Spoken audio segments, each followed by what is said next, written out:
Les amis, bonjour. Ici c'est votre frère le berger Grasmbo. J'ai un réel plaisir de recevoir aujourd'hui un frère et ami, le prophète Armel Olela. Bonjour prophète. Bonjour, révérend. Je suis très heureux de te revoir encore. Un plaisir partagé d'être là et nous bénissons Dieu pour la grande équipe qui nous accompagne. Tu nous avais bénis récemment. Gloire à Dieu. Nous étions fortement bénis. On m'a dit, berger Grasse, le prophète Armel est très intelligent et il parle bien. C'est une grâce que Dieu l'a accordée, hein. Nous Y a-t-il un bénissons le secret? Seigneur. Nous bénissons Dieu pour ça. Moi, je pense pas que je suis très intelligent. Je crois seulement que je suis un chercheur et puis j'ai le temps de travailler. Et moi, je crois au travail.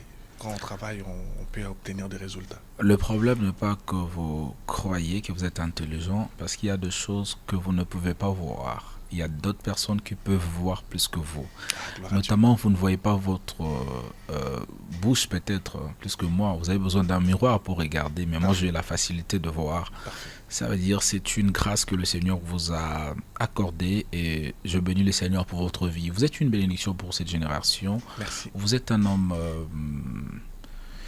un peu multitâche, je connais. Vous êtes un homme sérieux, Gloire à Dieu. logique, un chercheur, Merci. un intelligent. Merci.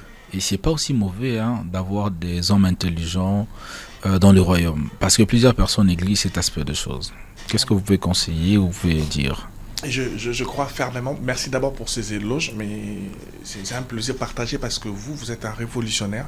Et grâce à vous, nous sommes en train de découvrir le potentiel au milieu des hommes de Dieu. Et nous bénissons Dieu nous bénissons le Seigneur d'avoir crié à cet appel que vous avez.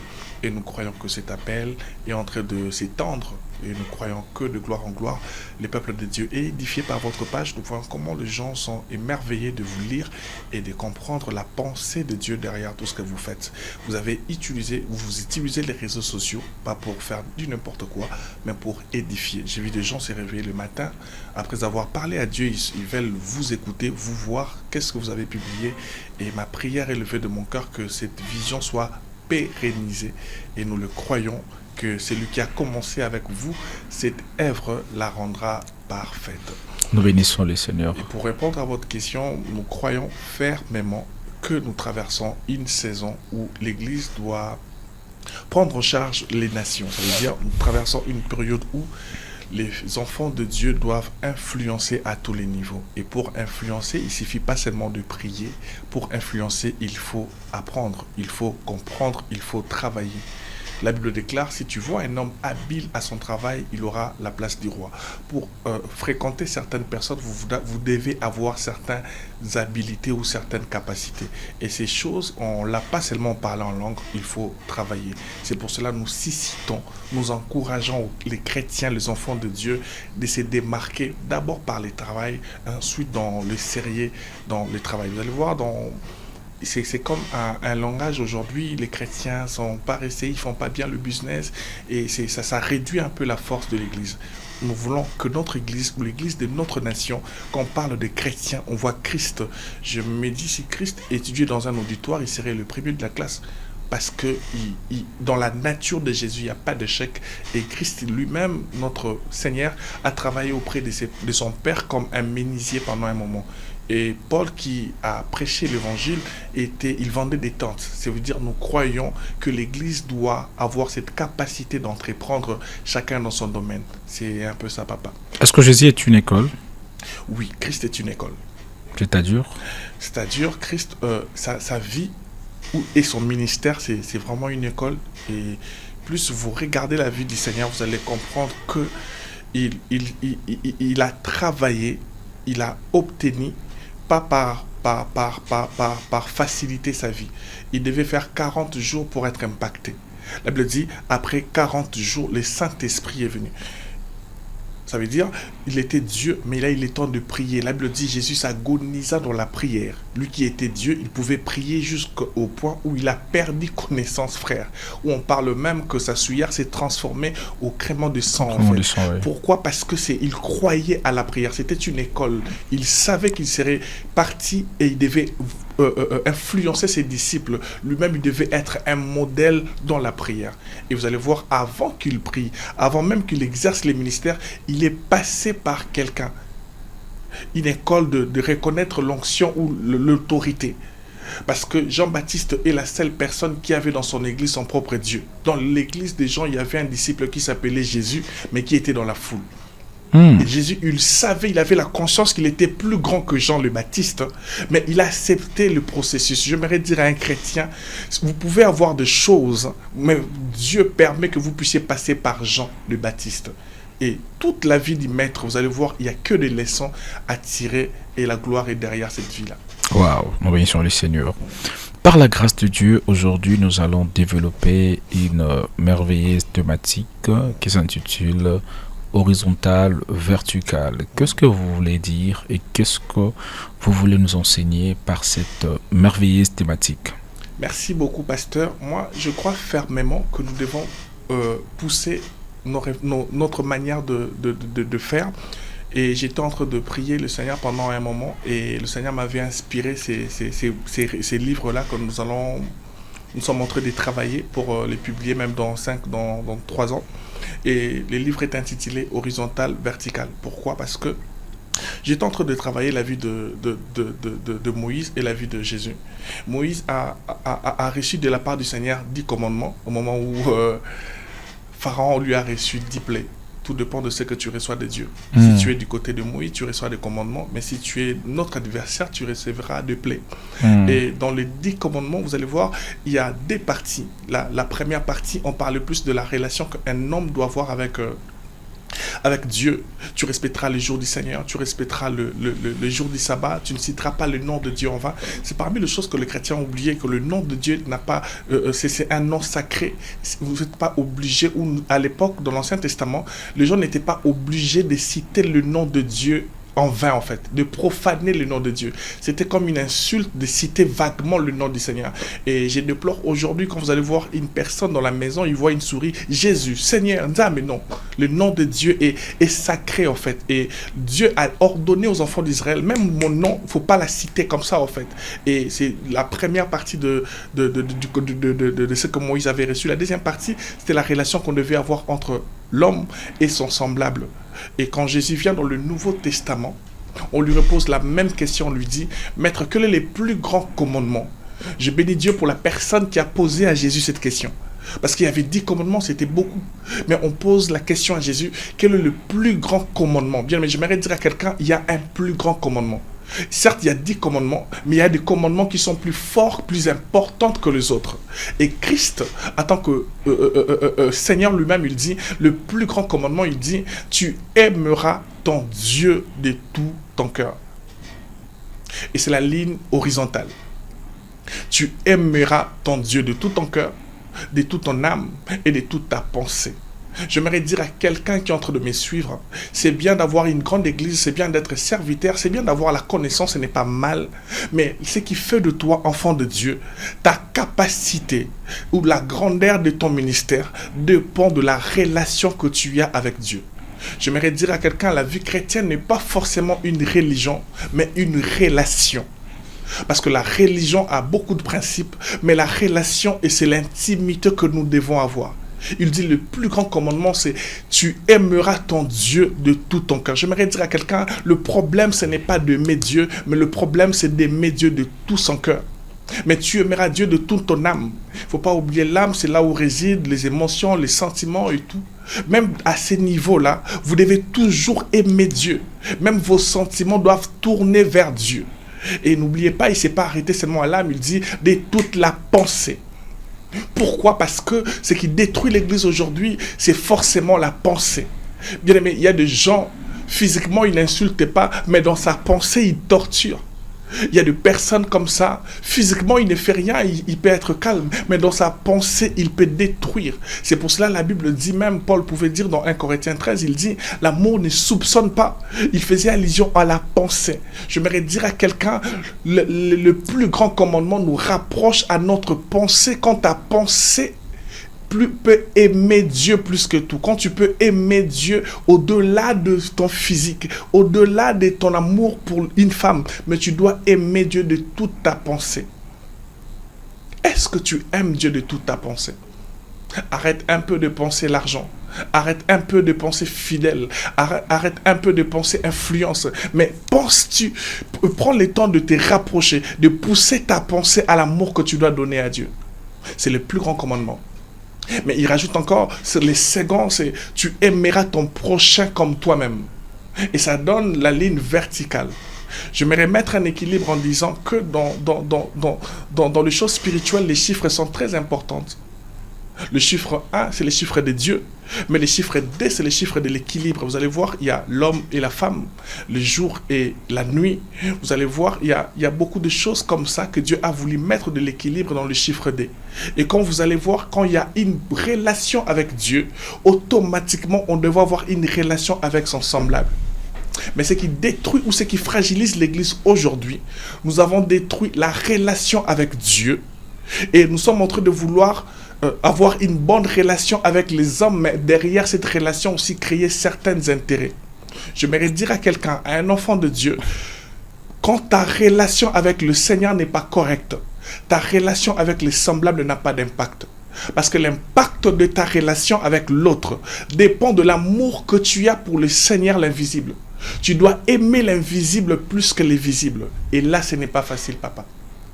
Tu dois aimer le Seigneur, ton Dieu, plus que le gens, ce n'est pas normal. Pour les gens qui disent cela, alors je me pose la question, je n'ai pas besoin de gens, mais j'ai besoin juste de Dieu pour vivre. Est-ce qu'on peut réussir sa vie sans des amis, on peut réussir sa vie sans sa femme, on peut réussir sa vie sans des autres personnes?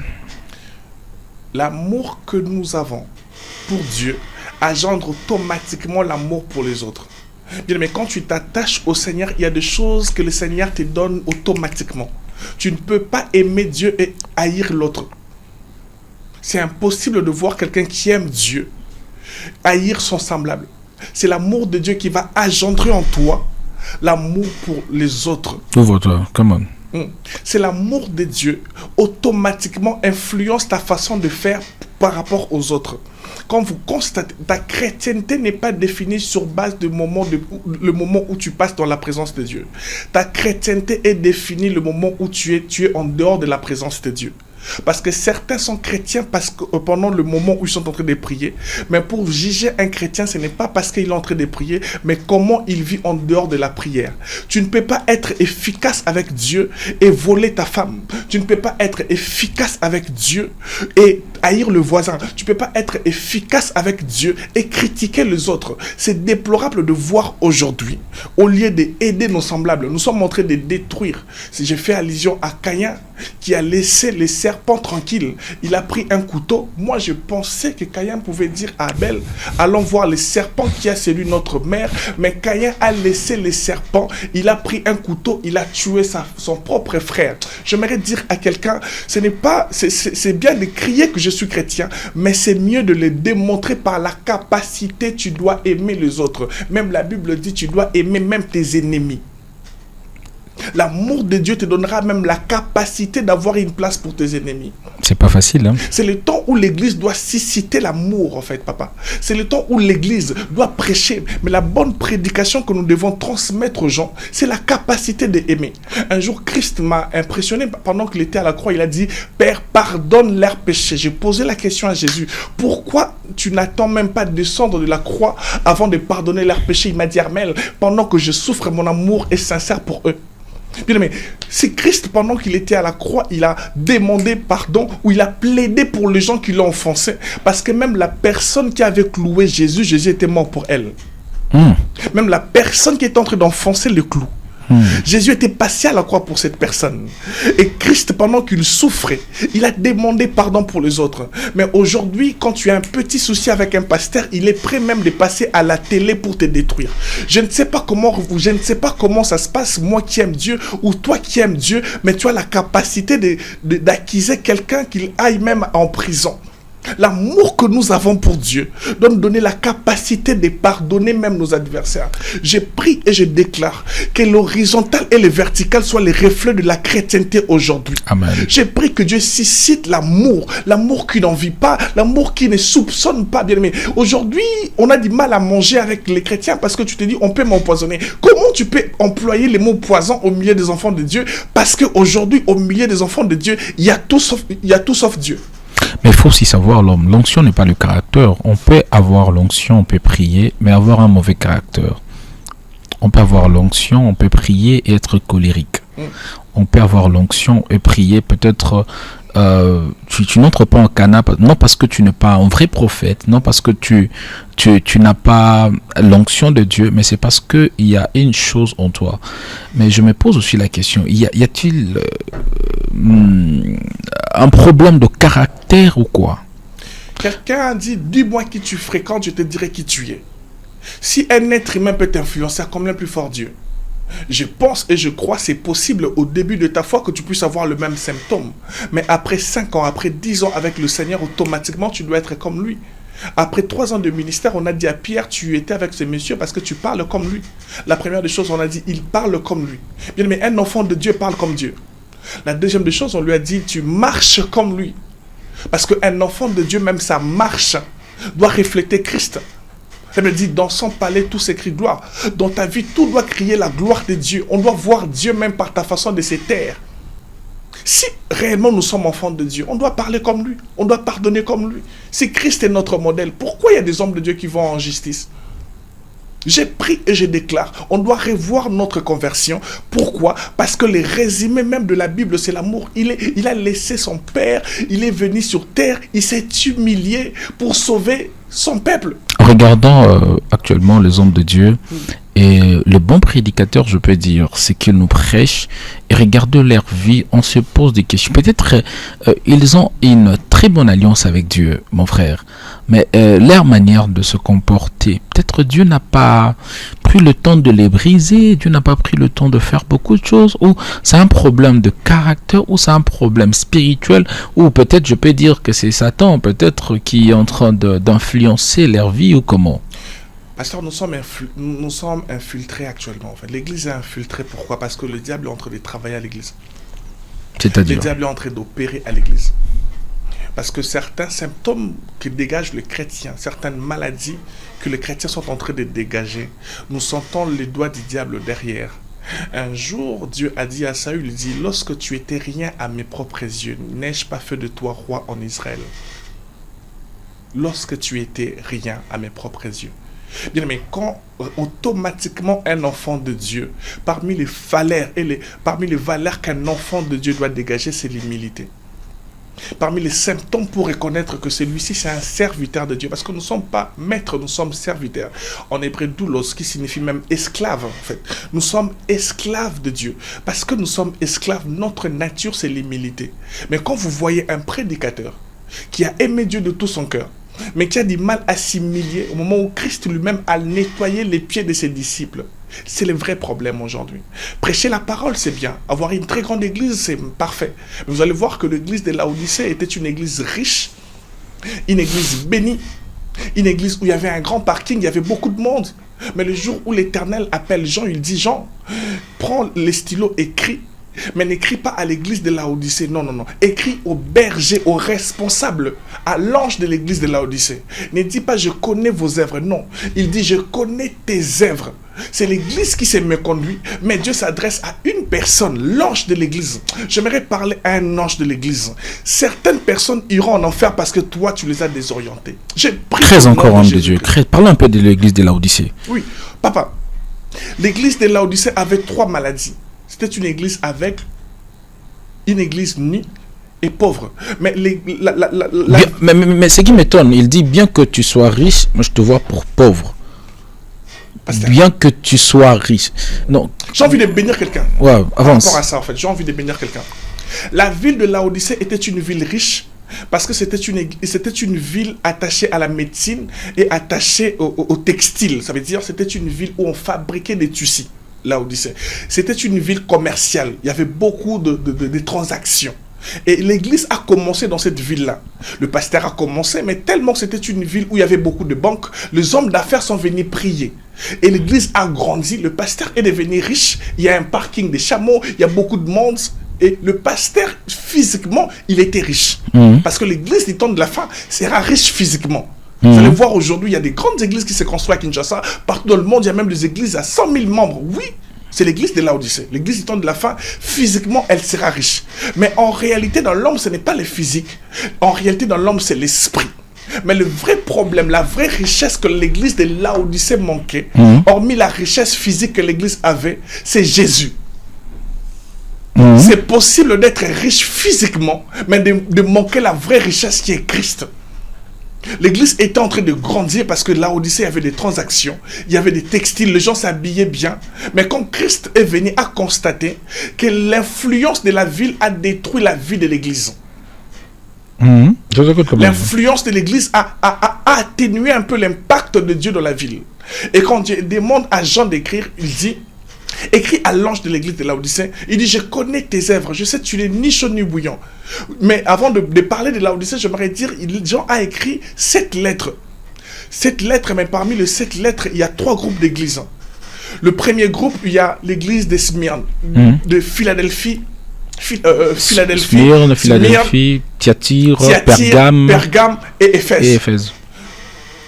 Non, le premier groupe, je prends Éphèse, je prends Pergame, je prends Thyatire et je prends... Laodicée. Non, je prends Éphèse. Pergame et Thyatire. Je m'arrête là. Ces églises, l'Éternel les a réprimandées et puis il les a encouragées. Il les a réprimandées d'abord pour certaines faiblesses, mais il les a réprimandés il les a encouragés pour certains potentiels, il les a réprimandés pour certaines faiblesses. Mais le deuxième groupe, vous allez voir, il y a l'église de Philadelphie et l'église de Smyrne. Ce sont les 2 églises que le Seigneur a seulement encouragées, il ne les a pas réprimandées. Ce sont des églises qui étaient devant Dieu, ce sont des églises quasi parfaites. On n'a pas réprimandé l'église de Philadelphie, on n'a pas réprimandé l'église de Smyrne. Mais la dernière église, c'est Laodicée. On n'a rien trouvé de bon. On n'a même pas encouragé. Mais parmi toutes ces églises, Laodicée, elle était riche. On peut lire ça pour permettre à ce que les gens comprennent. Apocalypse chapitre 3, le verset 14. Et puis l'homme de Dieu va expliquer. Je vais lire seulement. Écrit à l'ange de l'église de Laodicée. Voici ce qu'est dit le témoin fidèle et véritable, les commencements de la création de Dieu. Je connais tes œuvres. Je sais que tu n'es ni chaud, ni froid, ni brillant. Puis tu es froid et bruyant. Ainsi, parce que tu es tiède et tu n'es ni chaud ni bruyant, je te vomirai de ma bouche parce que tu t'es dit, je suis riche et je me suis enrichi. Je n'ai besoin de rien et parce que je ne sais que tu es malheureux, misérable, pauvre et aveugle. Je te conseille d'acheter de moi l'or éprouvé de feu. Que tu deviennes riche et de vêtements blancs, afin que tu sois vêtu, que tu ne sois pas vêtu de la honte et de nudité, et que tu apparaisses devant les gens. Moi, je reprends et je châtie ce que j'aime. Aie donc du zèle, réponds-toi. Amen, pasteur. Amen, homme de Dieu. C'est l'Éternel qui est en train de parler à cette église. C'est la dernière église. Je vous ai dit, le premier groupe, ce sont des églises que Dieu a réprimandées, il a encouragées. Il a trouvé certaines failles, mais il a trouvé aussi d'autres bonnes choses. Mais le deuxième groupe, il y a Smyrne et Philadelphie, sont des églises que Christ n'a pas réprimandées. Tout était parfait. Mais la dernière église, il n'y a rien de bon. J'aimerais dire à quelqu'un, nous traversons une saison où nous sommes dans l'âge de l'église de Laodicée. Vérifie s'il y a quelque chose de bon dans ton église. Vous allez constater qu'il y a quel de problème. Et un chrétien mature, pendant cette période, la seule chose qu'il faut faire, il faut nettoyer sa robe. Pourquoi? Parce qu'il dit, je te vomirai de ma bouche. Pourquoi? Parce que l'église de Laodicée est ni chaud ni froid. C'est une église tiède. Une église qui n'a pas de position. Une église qui ressemble aux païens. Vous allez voir un enfant de Dieu, mais vous ne savez pas définir c'est un enfant de Dieu. Ce sont des églises que moi j'aime appeler des églises standards en fait. Vous ne savez pas définir effectivement. Et Christ, quand il voit ces genres d'églises, il vomit. Il vomit. Et plusieurs églises actuellement, nous traversons une saison où le Seigneur veut nous vomir. Et Dieu m'a envoyé afin d'interpeller les enfants de Dieu. automatiquement nous sommes enrichis. Automatiquement la stabilité, elle est là. Vous allez voir des hommes de Dieu aujourd'hui sont très riches. Mais est-ce qu'il y a toujours Dieu? Il dit, je te vomirai parce que tu es pauvre, aveugle et nu. J'ai pris au nom de Jésus-Christ que la richesse de ce monde ne puisse pas t'aveugler afin de perdre la plus grande richesse qui est Christ. Amen. Philippe pouvait dire, montre-nous le Père, cela nous suffit.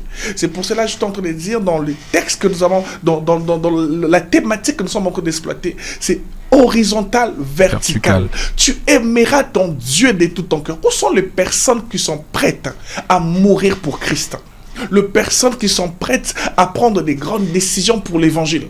Il y a même des hommes de Dieu, si l'Éternel l'envoie à Manaka, il n'ira pas. Mais quand c'est en Europe, il va vite. Pourquoi? Parce que ils veulent le confort dans les choses de Dieu. Ils veulent que tout soit beau dans les choses de Dieu. La Bible dit, il a plu au Seigneur de les briser par la souffrance. Paul pouvait dire, Seigneur, écarte devant moi cette charge, cette souffrance. Mais Christ lui dit, ma grâce te suffit. Où sont les personnes aujourd'hui qui peuvent accepter une souffrance pour l'évangile? Tu aimeras ton Dieu de tout ton cœur. Bien aimé, aimer Dieu n'est pas seulement quand il te donne. On aime Dieu même quand il n'a rien donné. Es-tu prêt à aimer Dieu même quand tu n'as rien? Et tu aimeras ton prochain, ton semblable. Aujourd'hui, je ne sais pas comment l'expliquer, mais ça fait très mal de voir l'engouement qu'il y a entre la méchanceté au sein de l'Église.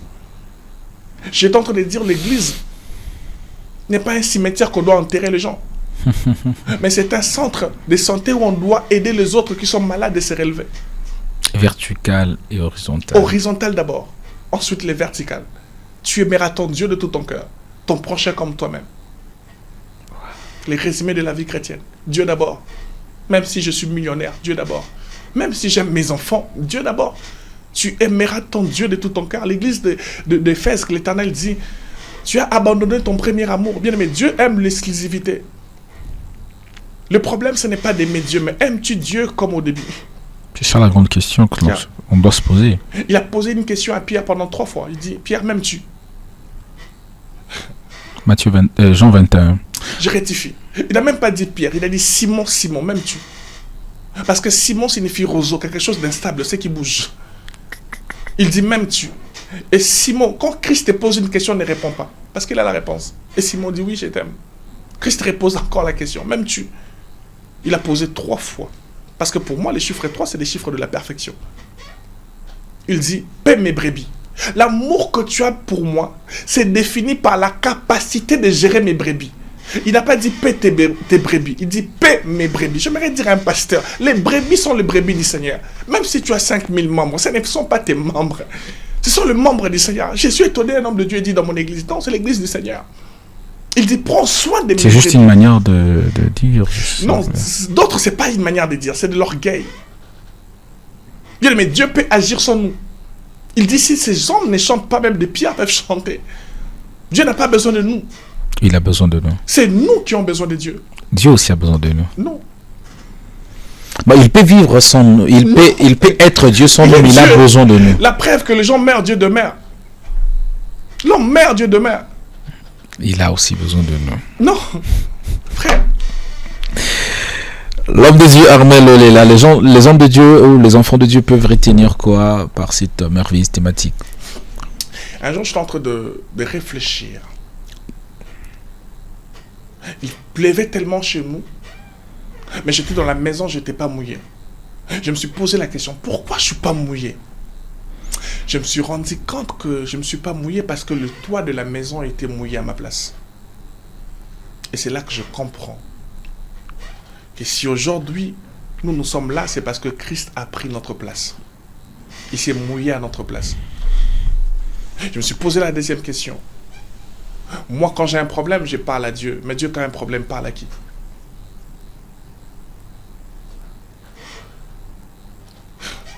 Moi, quand j'ai un problème, je prie. Mais quand Dieu a un problème. Bien aimé, quand l'Éternel t'a interdit de pécher et que tu pêches, comment il ressent? Un jour, Dieu a dit à Adam, il dit, Adam, où es-tu? Je me suis rendu compte qu'il n'avait pas dit, où es-tu? Non, il a dit, Adam, où es-tu? Certains, on doit se mettre à la place de Dieu. C'est un père, oui.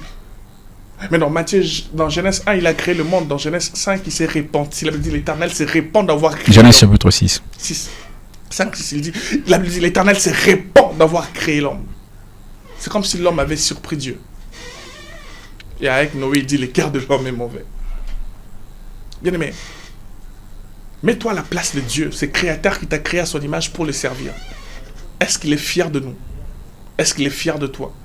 Je le répète encore, si moi j'étais pas mouillé parce que j'étais à la maison, c'est parce que le toit de la maison s'est sacrifié à ma place.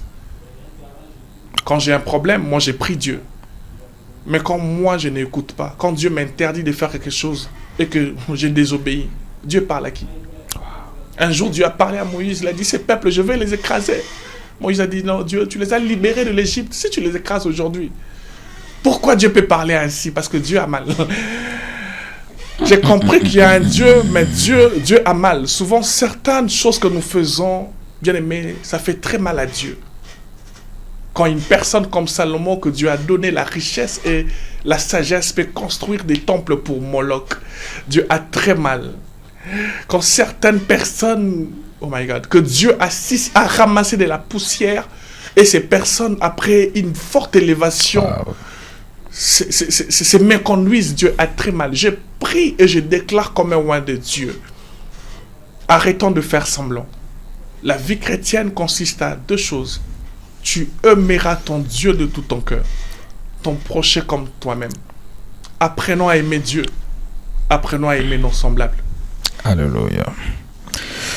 Alors, ça m'a fait très mal. Je sens que vous parlez avec votre cœur.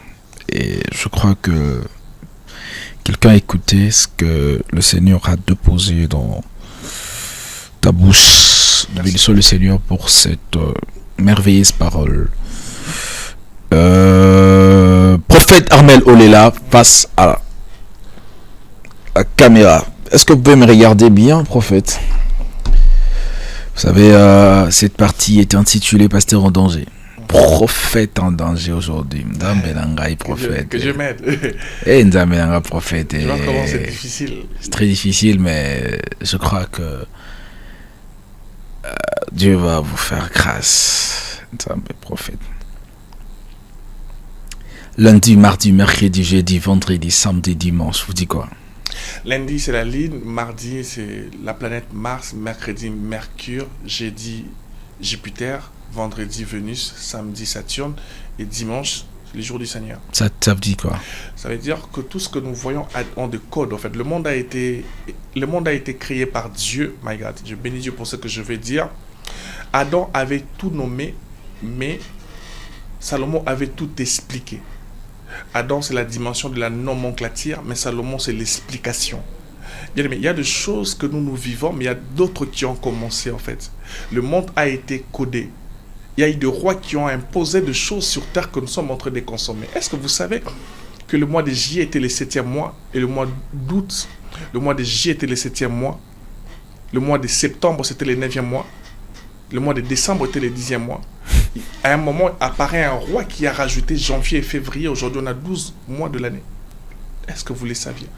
J'aimerais dire à quelqu'un, tout ce que vous voyez sur terre a des significations. Et en tant qu'enfant de Dieu, il faut pousser les bouchons un peu plus loin afin d'influencer sur la terre. Je suis en train de faire des recherches sur la science actuellement. Je me suis rendu compte que le développement de la science est en train de détruire le monde aujourd'hui. La médecine est en train de détruire le monde aujourd'hui. Je vais m'expliquer. Sauver ou détruire? Ça sera très cru si je le dis comme ça. Le développement de la médecine aujourd'hui nous rapproche de beaucoup de scandales. Aujourd'hui, vous allez voir, il y a même de ventes d'organes. Vous allez voir aujourd'hui, une femme peut devenir facilement un homme. Et tout ça, c'est la médecine. Et le monde des ténèbres est en train de toucher même la médecine pour vouloir détruire le monde aujourd'hui. Et nous, les chrétiens, si nous ne poussons pas les bouchons, la médecine va nous écraser. Je me suis posé la question, pourquoi dans nos pharmacies, il y a toujours un serpent et puis une coupe? Je me suis dit, bon, certainement, c'est parce que dans la Bible, il y avait les serpents des rats qu'on devait regarder pour être guéri. C'était ma première réflexion. Mais après avoir poussé les bouchons plus loin, je me suis rendu compte que le premier producteur du poison, c'est les serpents. Et on est en train de nous inciter que le médicament peut te détruire, peut te guérir aussi. Ma prière est le vœu de mon cœur, qu'on ne regarde pas seulement physiquement, mais qu'on puisse analyser tout ce qui se passe. Nous allons voir que le diable veut influencer, mais nous, en tant qu'enfants de Dieu avertis, nous allons dominer au nom de Jésus-Christ. Ésaïe 9, le verset 5, la Bible dit, un enfant nous est né, un fils nous est donné, et la domination reposera sur son épaule. La nuance d'abord qu'un enfant est né, mais on nous donne un fils. On ne nous a pas donné un enfant, on nous a donné un fils, quelqu'un de mature. J'aimerais dire à un chrétien, Dieu ne traite pas avec des enfants, Dieu traite avec des fils. Dieu ne travaille pas avec des enfants, il travaille avec des fils. Mais un fils nous a été donné, la domination reposera sur son épaule. J'aimerais dire à quelqu'un, parmi les choses qui fait de toi un enfant de Dieu, c'est ta capacité de dominer. Je suis malheureux de voir des chrétiens vivre comme des esclaves. C'est le temps où l'Église doit dominer. Prophète Armel Olela, Jésus-Christ est réellement Dieu? Très bonne question. Jésus-Christ est Dieu. Comment ça? Parce que la Bible déclare, l'homme a été créé comme Dieu. L'homme est tripartite. L'homme est un esprit qui possède une âme qui réside dans un corps. Et il y a 3 personnes en Dieu. Il y a le Père, le Fils et le Saint-Esprit qui fait un. Vous croyez à la Trinité? Oui, je crois à la Trinité. Qui n'est pas un mot biblique, bien évidemment. Le mot Bible n'est pas écrit dans la Bible. On parle de livres. Nous parlons de la Bible, l'ensemble de livres, Oui. nous comprenons. La Trinité n'est pas mentionnée dans la Bible. La Trinité est mentionnée dans la Bible. Le mot Trinité, Oui, dans quel verset? on ne parle pas de jet des mots. On parle de la Trinité. Le fait d'avoir 3 dans un, c'est la Trinité. C'est dans la Bible. La Trinité n'est pas dans la Bible. Le mot Trinité n'est pas, mais Très la bien. Trinité est dans la Bible, frère. Ah, ça va, le mot, je parle de mot Trinité, n'est pas dans la C'est Bible. pour cela que je dis, on ne fait pas de jet des mots. Non, tu ne passeras pas ici. Le mot Trinité n'est pas dans la Elle Bible. n'existe pas. Comment vous pouvez expliquer la Trinité tandis que le mot n'est pas dans la Bible? Vous savez que dans le livre d'Esther, on n'a jamais parlé de Jésus. On n'a jamais parlé de Dieu. C'est le seul livre dans la Bible où on n'a pas cité le nom de Dieu. Exactement. Mais on la lit, ça nous édifie. Dieu aussi. Dieu a joué un rôle. Il a joué. Il ne faut pas jouer les jeux des mots. Je me rappelle, je suis avec le prophète Armel Olela. Aïe, aïe, aïe. Prophète Armel Olela. Du pasteur. L'évangile, c'est quoi pour vous? L'évangile. L'évangile en soi, c'est la bonne nouvelle qu'on doit annoncer. J'ai du mal à croire qu'on annonce quelqu'un, tes ancêtres sont des sorciers, c'est pas l'évangile. L'évangile consiste à annoncer la bonne nouvelle, Christ est mort. Bien plus, il est ressuscité. C'est ça l'évangile. Et par lui, il y a le salut. En étant prophète de ministère, si Dieu vous donne une église actuellement, une grande église, tu donneras la parole de Dieu. Quelle place où tu donneras la parole de Dieu? D'abord, je ne sais pas, votre question me complique parce que c'est quoi l'église d'abord? Quand je parle de l'église, il y a l'église locale, D'accord. il y a l'église corps. Je parle de l'église locale ou l'ensemble. En étant un don comme pasteur, prophète, docteur dans les ministères pour édifier le corps de Christ.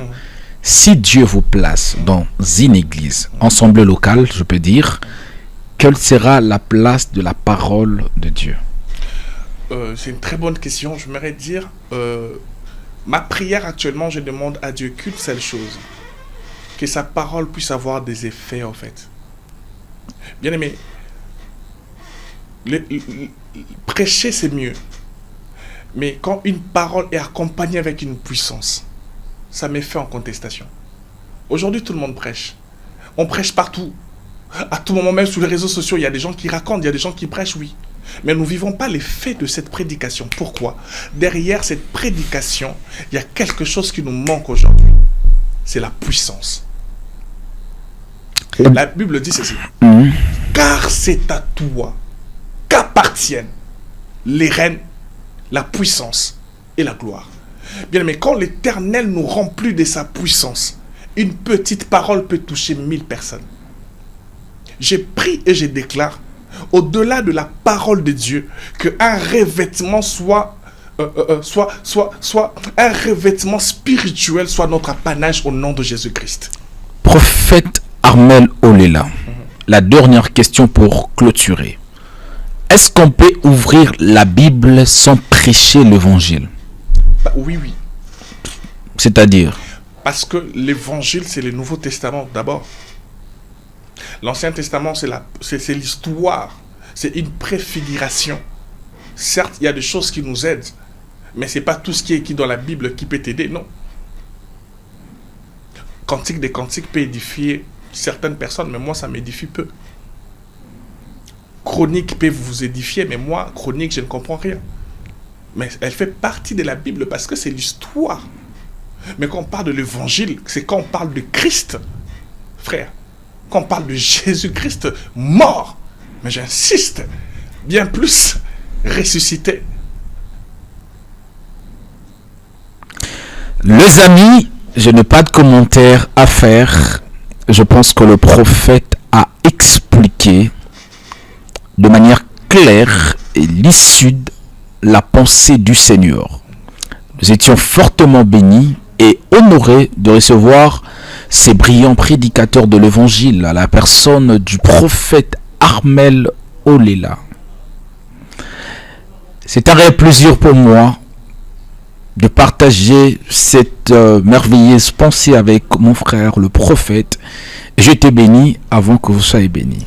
Que le Seigneur vous bénisse. Shalom sur vous.